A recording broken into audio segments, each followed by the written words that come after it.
પૂર્વ ધારાસભ્ય રઘુ દેસાઈએ ભુવા ભોપાળા અંગે નિવેદન આપ્યું।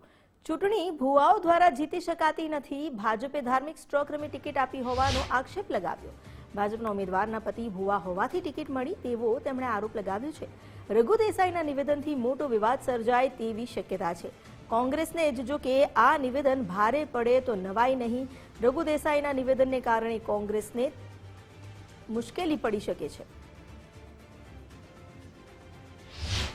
ભુવાઓનું કામ છે લોકોને આશીર્વાદ આપવાના, માતાજીનું નામ લે, એટલે ધર્મની ગાદીને રાજનીતિ જોડે ના જોડવી જોઈએ અને ધર્મના નામે મત ના માગવા જોઈએ એવી મારી વિનંતી છે। ભુવાઓ કામ નહીં કરી શકે એ બાબત ભુવાઓ કામ નહીં કરી શકે ને જે માણસો અનએજ્યુકેટેડ ઓછું ભણેલા છે, ધર્મની બાબતમાં જાણે છે, રાજનીતિ જાણતા નથી। આજે કુલદીપભાઈ છે તો એને અરજી ક્યાં લખવી, તાલુકા પંચાયતમાં ક્યાં જવું, ભુવાજી બી તાલુકા પંચાયતમાં હતા તો તાલુકા પંચાયતમાં જ્યાંથી ચૂંટાયેલ વિસ્તારનું શું કલ્યાણ કર્યું એ પણ પ્રેસે એને પૂછવું જોઈએ।